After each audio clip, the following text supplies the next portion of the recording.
रियासती इदारों और आवाम के दरमियान खलीज पैदा करने का मजमूम प्रोपेगेंडा करने वालों को मायूसी के सिवा कुछ नहीं मिलेगा। पाकिस्तान को गैर मुस्तहकम करने की कोशिशों में मसरूफ दहशतगर्दों और उनके सहूलतकारों से पूरी ताकत से निपटा जाएगा। Army chief general Syed Asim Munir की ज़ेर सदारत कोर कमांडर्स कॉन्फ्रेंस के शुरका का अज़्म। ISPR के मुताबिक कोर कमांडर्स ने करार दिया कि खुसूसी सरमायाकारी सहूलत काउंसिल की ज़ेर निगरानी मुआशी सरगर्मियों की मुकम्मल हिमायत की जाएगी।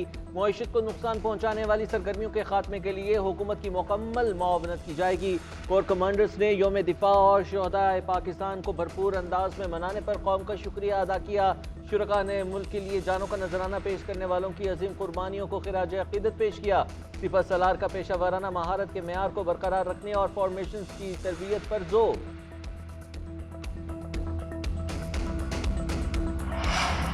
9 मई में मुलविस लोगों को दहशतगर्द नहीं समझता। सानेह में मुलविस अफराद ने कानून की खिलाफ वर्जी की। 2018 में 1 करोड़ 40 लाख अफराद ने PTI को वोट दिया।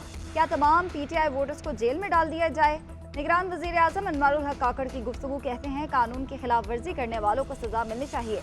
मैं किसी सियासी जमात के खिलाफ नहीं, बतौर जमात कोई PTI के खिलाफ नहीं, अस्करी तंसीबात पर हमला करने वालों के खिलाफ हैं। एक सवाल के जवाब में कहा कि हम तवील मुद्दत के लिए आए हैं, ना ही इरादा है। हो सकता है इलेक्शन फरवरी से पहले हो जाए। हम निगरान सेटअप है, मिज़ाक मईशत हमारा काम नहीं। तमाम सियासी जमातों को मिज़ाक मईशत पर बात करनी चाहिए। सियासी जमातों ने मिज़ाक मईशत को अवाम में ले जाना है। अहदाफ के हुसूल के लिए ईमानदारी से कोशिश करेंगे। फैसले करना हुकूमत का काम है, फौज से ताउन लिया जाता है।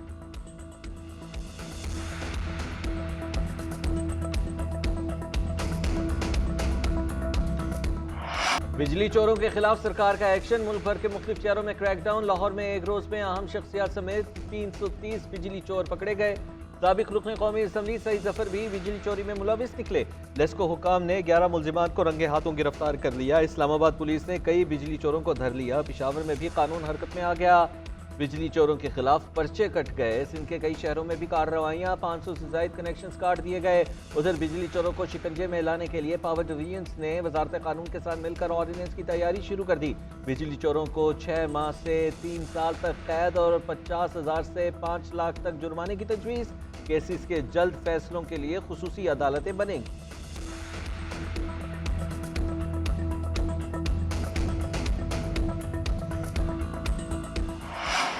200 यूनिट इस्तेमाल करने वाले बिजली सारिफीन को रिलीफ मिलेगा, लेकिन किस्तों में 400 यूनिट तक के सारिफीन को रियायत की तजवीज़ मुस्तरद।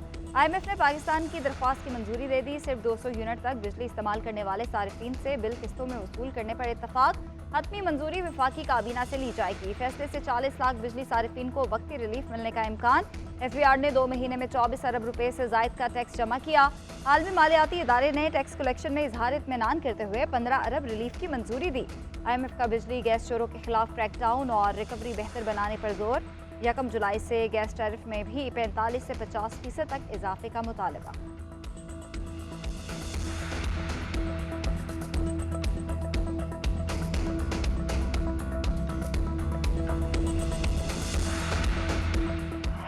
निगरान हुकूमत का तवानाई बचाने का मिशन। मुल्क भर में मार्केटें और दुकानें मगरिब के वक्त बंद कराने पर गौर। बिजली की बचत के लिए मार्केटें जल्द बंद करने की तजवीज़ पर सूबों से मुशावरत की जाएगी। हुकूमत का अक्टूबर से 15 फरवरी तक कारोबार मगरिब के वक्त बंद कराने का इरादा है। फैसले पर अमल दरामद से रोजाना 1500 मेगावाट बिजली की बचत होगी। उधर अंजुमन ताजरान ने मार्केटें मगरिब के वक्त बंद करने की हुकूमती तजवीज़ को मुस्तरद कर दिया। अजमन बलोच का कहना है ताजिर किसी सूरत भी रात 10 बजे से पहले दुकानें बंद नहीं करेंगे।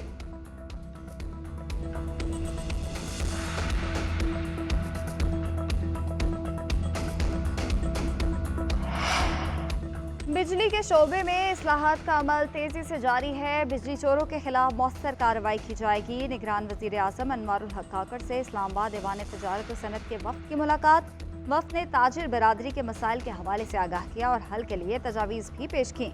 निगरान वजीर आजम ने कहा कि कारोबारी बरादरी के मसाइल का हल हुकूमत की अव्वलीन तरजीहात में शामिल है। जब तक पाकिस्तान में टैक्स वसूली में इजाफा नहीं होता तब तक मुल्की मईशत की बेहतरी मुमकिन नहीं।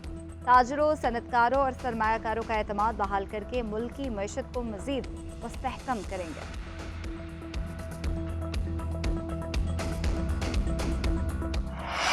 सुप्रीम कोर्ट बार एसोसिएशन का 14 सितंबर को मुल्क भर में हड़ताल का ऐलान। असम्बलियों की तहलील के बाद 90 दिन में आम इंतखाबात कराने का मुतालबा। आइन और कानून की हुक्मरानी और इंसानी हुकूक के तहफ़्फ़ुज़ के लिए करारदाद मंजूर। सुप्रीम कोर्ट बार के ज़ेर एहतमाम ऑल पाकिस्तान वकला कन्वेंशन का एलामिया जारी। एलामिया में कहा गया कि पाकिस्तान तारीख के इंतहाई नाजुक दौर से गुजर रहा है। आइनी निज़ाम को शदीद खतरात लाहक हैं और उनके बावजूद अदालती फैसलों को पामाल किया जा रहा है। सदर supreme court bar Abid Zubairi कहते हैं, 90 रोज़ में इंतखाबात के लिए सुप्रीम कोर्ट में दरख्वास्त दायर की और फैसला हुआ। अदालती फैसले पर अब तक अमल दरामद नहीं हुआ। अदालतें अपने फैसले पर अमल दरामद नहीं करवा सकती तो ताले लगा दें।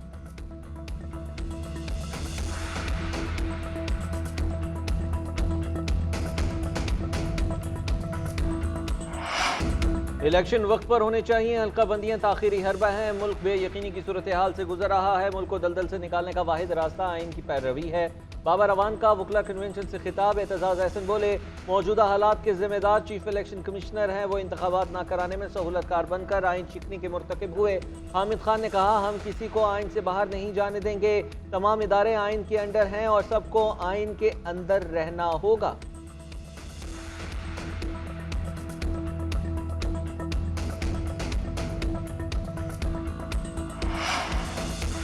पीटीआई के खिलाफ अदम एतमाद लाने के हक में नहीं थे। पीपल्स पार्टी की वजह से अदम एतमाद लेकर आए। पीडीएम का फैसला असम्बली से इस्तीफे देने का था।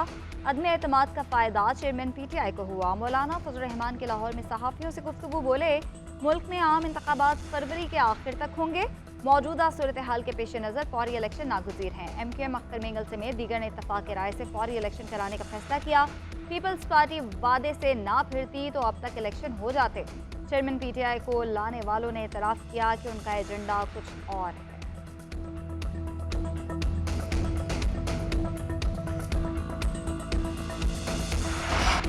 मुबैना ऑडियो लीक्स इंक्वायरी कमीशन और जजेस के बेंच से अलग होने का केस। सुप्रीम कोर्ट महफूज फैसला आज सुनाएगी।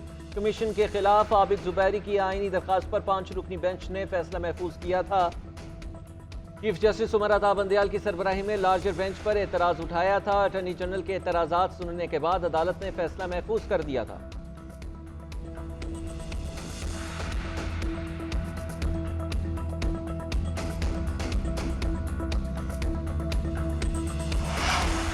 तोशाखाना केस में बुशरा बीबी की नैब रावलपिंडी में पेशी। बुशरा बीबी से 4 घंटे तक पूछकर नैब टीम को मुतमईन ना कर सकी। नैब का बुशरा बीबी को एक बार फिर तलब करने का फैसला। नैब ने पूछा, तोशाखाना के लिए गए तहाइफ किसको और कितने में फरोख्त किए? तहाइफ फरोख्त करने का मशवरा किसने दिया? उधर इस्लामाबाद हाई कोर्ट ने तोशाखाना केस में बुशरा बीबी की अबूरी जमानत में 12 सितंबर तक तौक़ीफ़ दी।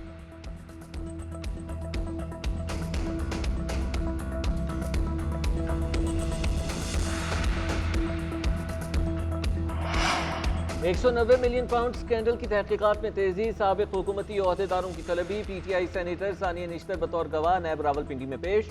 बयान रिकॉर्ड करा दिया। नैब की रकम मुंतकिली से मुतल्लिक सवालात। ज़राए के मुताबिक सानिया निश्तर ने नैब को बताया कि शहजाद अकबर ने काबीना मीटिंग में खुफिया लिफाफा दिखाया। हमें कहा गया कि इस पर दस्तखत करने हैं। सानिया निश्तर ने 2 साबिक वज़रा के नाम भी मुश्तरका तहकीकाती टीम को बताए। मलिक अमीन असलम से भी 3 घंटे तक पूछगछ। नैब में पेशी के बाद मीडिया से गुफ्तगू करते हुए मलिक अमीन असलम ने कहा, शहजाद अकबर बाहर बैठकर मजे ना लें, पाकिस्तान वापस आकर जवाब दें। काबीना ने खुफिया मुआहदे के तहत फैसला लिया था। मैं मुशीर था, वोटिंग में शामिल नहीं था। कम जरूर हुई लेकिन ये नाकाफी है। आवाम ने चीनी की कीमत में मामूली कमी को मुस्तरद कर दिया। पहले वाली सतह पर लाने का मुतालबा कर दिया।